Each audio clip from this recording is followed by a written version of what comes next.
नमस्कार, स्वागत है आप सभी का। वक्त हो गया है खबर 1 मिनट का सफर। आपके साथ मैं हूं अपर्णा। तो वाराणसी में बीजेपी का हाईटेक दफ्तर बनकर तैयार हो गया है। आज इसका उद्घाटन बीजेपी के राष्ट्रीय अध्यक्ष जेपी नड्डा ने किया। सीएम योगी आदित्यनाथ ने भी इस मौके पर उनके साथ रहे।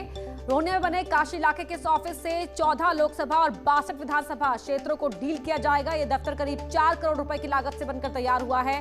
बीजेपी का ये दफ्तर 4 मंजिला, इसमें 4300 वर्ग फीट में बनाकर से तैयार किया गया। इसमें एक बार में 300 लोग बड़े ही आराम से बैठ सकते हैं। बीजेपी के नए दफ्तर में 14 जिलों के अध्यक्ष एक साथ बैठक कर सकते हैं। दफ्तर में सभी अध्यक्षों के लिए अलग अलग कमरे बनाए गए हैं। नई बिल्डिंग में क्षेत्रीय अध्यक्ष से लेकर महानगर अध्यक्ष तक का ऑफिस है। 4 फ्लोर के दफ्तर में लाइब्रेरी, हर फ्लोर पर मीटिंग हॉल के साथ रहने की व्यवस्था की गई है।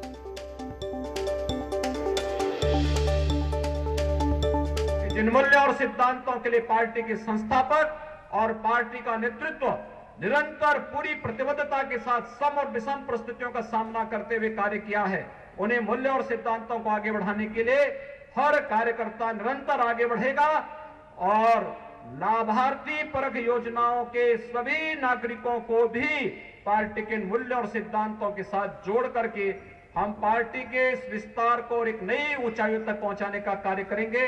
आप सबके प्रति मेरी शुभकामनाएं। धन्यवाद। जय हिंद, जय जय श्री राम। बहुत ही खुशी की बात है कि ये भव्य क्षेत्रीय कार्यालय, जिसका श्री गणेश करने का मुझे सौभाग्य मिला, वह अब पार्टी के कार्यकर्ताओं के काम में आएगा। पार्टी को आगे बढ़ाना है, इसलिए सभी जिलों में हमारा भव्य कार्यालय होना चाहिए और कार्यकर्ताओं को काम करने की व्यवस्था हो। देश में लगभग 400 कार्यालय बन गए हैं और केंद्रीय कार्यालय भी बन करके हम लोगों के लिए समर्पित हुआ और उत्तर प्रदेश में भी 80 कार्यालय बनने हैं। 51 बन चुके हैं और आज काशी और प्रयागराज को मिलाकर 53 कार्यालय उत्तर प्रदेश में भी बन गए हैं और मुझे बताया गया है कि अक्टूबर महीने तक हम 80 के 80 कार्यालय बना लें। बीजेपी के राष्ट्रीय अध्यक्ष जेपी नड्डा 2 दिवसीय दौरे पर वाराणसी पहुंचे। जेपी नड्डा ने कार्यकर्ताओं के साथ बैठक की और उन्हें संबोधित भी किया। बीजेपी अध्यक्ष ने बैठक में मेरा बूथ सबसे मजबूत अभियान संकल्प को भी दोहराया। बैठक में उन्होंने कहा कि देश में अभी भी मोदी लहर चरम पर है। गुजरात निकाय चुनाव परिणाम इसका ताजा उदाहरण है। केरल, पश्चिम बंगाल सहित अन्य राज्यों में होने वाले विधानसभा चुनाव का हवाला भी दिया। उन्होंने कहा कि अगले साल यूपी में भी चुनाव है। ऐसे में पार्टी के निचले कार्यकर्ता से लेकर खुद उनकी भूमिका भी काफी बढ़ जाती है कि वाईफाई से पूरा 4 मंजिला ये कार्यालय लैस है, जगह जगह सम्मेलन का कॉन्फ्रेंस हॉल है। इसके अलावा आईटी की लड़ाई लड़ने के लिए एक अलग एरिया है ऊपर। एक साथ यहाँ पर 150 से ज़्यादा लोग भोजन कर सकते हैं, उससे बड़ी छत है।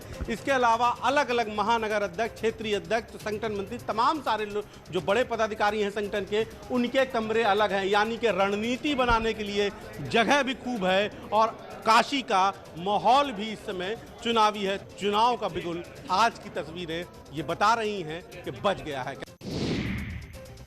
वाराणसी में जेपी नड्डा ने बीजेपी पदाधिकारी और कार्यकर्ताओं के साथ बैठक की। यूपी सरकार में मंत्री अनिल राजभर ने कहा कि पंचायत चुनाव और 2022 से पहले विधानसभा चुनाव हमारे सामने हैं। ऐसे में राष्ट्रीय अध्यक्ष जेपी नड्डा ने बैठक ली, जिससे हमारा उत्साह बढ़ेगा। पंचायत चुनाव भी है, जिला पंचायत अध्यक्ष के भी चुनाव हैं, विकास खंड के प्रमुखों के भी चुनाव हैं, विधान परिषद के भी कुछ चुनाव आएंगे और उसके बाद उत्तर प्रदेश के विधानसभा के आम चुनाव भी आ ही रहे हैं। हम तो चुनावी वर्ष में चल ही रहे हैं, तो हमारे श्रद्धेय राष्ट्रीय अध्यक्ष जी का जो भी मार्गदर्शन मिलेगा, हम लोग तो उम्मीद करते हैं और कैसे बेहतर हम जनता की सेवा कर सकते हैं। यूपी सरकार में मंत्री नंद गोपाल नंदी ने कहा है कि हमारे राष्ट्रीय अध्यक्ष जी की ये बैठक पंचायत चुनाव हो या 2022 का यूपी चुनाव, सभी के लिए हमारे उत्साह को बढ़ा रही है। एक अच्छे वातावरण में कार्यालय से मार्गदर्शन प्राप्त होगा और बेहतरी से हम लोगों को सुविधा मिलेगी अपने कार्यों को जन जन तक पहुंचाने में। संगम नगरी प्रयागराज में बीजेपी का ऑफिस पूरी तरह से बनकर तैयार हो चुका है। इस ऑफिस को पूरी तरह हाईटेक बनाया गया है। साल 2022 में यूपी चुनाव की रणनीति इसी ऑफिस में बनेगी। भव्य 5 मंजिला ऑफिस में पार्टी पदाधिकारियों के दफ्तर और meeting hall, kitchen, rest room सब कुछ हैं। संगम नगरी प्रयागराज में बीजेपी का ऑफिस बन करके तैयार हो चुका है। आप देख सकते हैं कि 5 मंजिला यह आलीशान बीजेपी का ऑफिस जो है वो तैयार हुआ है। 2022 की जो रणनीति है उसकी भी संचालन यहीं से होगी और हुंकार जो 22 का चुनाव है वो उसकी हुंकार जो है यहीं से भरी जाएंगी। सारी कार्यप्रणाली जो है वो यहीं से किया जाएगा। तो बीजेपी का यहाँ पर पहले छोटा सा ऑफिस हुआ करता था, लेकिन अब उसी जगह पर बीजेपी का ये शानदार भव्य ऑफिस बन करके तैयार हुआ है। अगर बात करें इस ऑफिस की, तो इस ऑफिस में किचन की व्यवस्था है, सोने की व्यवस्था है, मीटिंग हॉल है, कॉन्फ्रेंस हॉल है, इसके साथ ही लिफ्ट की भी व्यवस्था यहाँ पर की गई है। सीएम योगी ने वाराणसी में आरोग्य मेले का उद्घाटन किया। इस मौके पर उन्होंने कहा कि मुख्यमंत्री आरोग्य मेला संचारी रोग नियंत्रण के लिए शुरू हो रहे हैं। देश और प्रदेश में कोरोना वायरस के साथ ही हम दिमागी बुखार उन तमाम बीमारियों को मात देने की कोशिश में हैं, जिनके चलते अक्सर हजारों मौतें होती हैं। बाहर शौच करने, गंदगी और शुद्ध पेयजल के अभाव के चलते कई बीमारियां होती हैं। उन्होंने स्वच्छ भारत अभियान चलाकर हर घर को शौचालय उपलब्ध कराने के लिए पीएम मोदी का धन्यवाद भी किया। ये जितनी भी विषाणु जनित बीमारियां हैं, इन विषाणु जनित बीमारियों के पीछे कारण था खुले में शौच और गंदगी, शुद्ध पेयजल का अभाव। हम सब आभारी हैं प्रधानमंत्री जी के, जिन्होंने स्वच्छ भारत मिशन के अंदर हर परिवार को एक शौचालय उपलब्ध करवाने का काम किया, जिनके कारण आज जल जीवन मिशन के अंदर हर घर नल की एक नई योजना आ रही है, जिसके माध्यम से हर व्यक्ति को शुद्ध पेयजल की आपूर्ति करने में हमें सफलता प्राप्त होगी। वाराणसी पहुंचे मंत्री सिद्धार्थनाथ सिंह ने दावा किया है कि यूपी में लॉ एंड ऑर्डर की हालत पहले से काफी सुधरी है और एनसीआरबी के आंकड़े और प्रदेश में निवेश बढ़ना इस बात का संकेत भी है। सिद्धार्थनाथ सिंह ने राहुल गांधी और प्रियंका गांधी पर निशाना भी साधा। उन्होंने कहा कि राहुल गांधी दिन रात मोदी के सपने देखते रहते हैं। उन्होंने सवाल उठाया कि चुनाव नजदीक आने पर ही प्रियंका मंदिर क्यों जा रही हैं। पता नहीं उनसे कौन किसी ने पूछा था कि आप डरते हो या नहीं डरते हो, तो नहीं डरते तो बोलने की क्या जरूरत है, और कोई पूछ रहा है तो बताओ। तो ये उनको जीते मतलब जागते हुए और सोते हुए उनको यही कुछ सपने आते होंगे। नहीं, वो मंदिर जाएं, कहीं भी जाएं, अच्छी चीज़ है, मगर चुनाव आते आते ना जाएं। जब चुनाव के पहले भी 5 साल जो होते हैं, 4 साल, उसमें भी जाते ना तो अच्छा रहेगा। केंद्रीय मंत्री स्मृति ईरानी बनारस जब भी आती हैं तो बनारसी व्यंजन का स्वाद जरूर लेती हैं। इस बार भी केंद्रीय मंत्री स्मृति ईरानी ने बनारसी गोलगप्पे का स्वाद लिया और हर हर महादेव बोलकर दुकानदार को आशीर्वाद भी दिया। दुकान पर खड़े होकर केंद्रीय मंत्री को गोलगप्पा खाता देख दुकान पर भीड़ लग गई। कई लोगों ने मंत्री के साथ सेल्फी भी खिंचवाई। स्मृति ईरानी ने किसी को भी निराश नहीं किया। उनका ये अंदाज लोगों को काफी पसंद आया। स्मृति ईरानी वाराणसी बीजेपी के संगठन मीटिंग में हिस्सा लेने पहुंची थी। इस दौरान वो कचहरी सड़क से जब गुजर रही थी तो उन्होंने गोलगप्पे की दुकान देखी और रुक गई और जमकर गोलगप्पे का स्वाद लिया। दुकानदार ने जब स्मृति ईरानी से पूछा कि आपको गोलगप्पे कैसे लगे तो उन्होंने कहा, हर हर महादेव भैया, खुश रहिए, स्वस्थ रहिए। इसी चाट और गोलगप्पा स्वाद में आपको कैसा लगा, आपने क्या अनुभव किया इससे? हर हर महादेव भैया, स्वस्थ रहो, सुखी रहो। पीएम मोदी ने रेडियो कार्यक्रम मन की बात के जरिए देश की जनता को संबोधित किया। मन की बात कार्यक्रम का ये 74वां संस्करण था। मन की बात में पीएम मोदी ने कहा कि जल हमारे लिए जीवन और आस्था है। पानी पारस से भी ज्यादा महत्वपूर्ण है और इसके संरक्षण के लिए हमें प्रयास करने की जरूरत है। माघ के दिनों में तो लोग अपना घर, परिवार, सुख सुविधा छोड़कर पूरे महीने नदियों के किनारे कल्पवास करने जाते हैं। इस बार हरिद्वार में कुंभ भी हो रहा है। जल हमारे लिए जीवन भी है, आस्था भी है और विकास की धारा भी है। पानी एक तरह से पारस से भी ज्यादा महत्वपूर्ण है। पीएम मोदी ने कहा कि उनका सौभाग्य है कि वो संत रविदास जी की जन्मस्थली वाराणसी से जुड़े हैं। संत रविदास के जीवन की आध्यात्मिक ऊंचाई को और उनकी ऊर्जा को उन्होंने उस तीर्थ स्थल में अनुभव किया है। माघ पूर्णिमा के दिन ही संत रविदास जी की जयंती होती है। आज भी संत रविदास जी के शब्द, उनका ज्ञान हमारा पथ प्रदर्शन करता है। किसान नेता राकेश टिकैत ने शामली में एक बार फिर केंद्र सरकार पर जमकर हमला बोला। उन्होंने कहा कि यदि सरकार को बात करनी है तो बात कर सकते हैं। उनका धरना स्थल पर ऑफिस है, लेकिन सरकार ना तो 3 कानूनों को हटाना चाहती है और ना ही एमएसपी पर कानून बनाना चाहती है। राकेश टिकैत ने कहा कि धरना खत्म नहीं हुआ है। बढ़ती गर्मी के कारण कुछ संख्या में कमी जरूर आई है। वहाँ पर पेड़ नहीं है, अब टेंट ऊंचे किए जा रहे हैं, उनमें पंखे आदि की व्यवस्था की जा रही है, जिससे कि धरना दे रहे किसानों को आराम मिल सके। 40 लाख ट्रैक्टरों की रैली निकालने को लेकर उन्होंने कहा कि वे ये रैली पूरे देश भर में निकालेंगे। उन्होंने सरकार से तीनों कानून रद्द करने की एक बार फिर से मांग की है।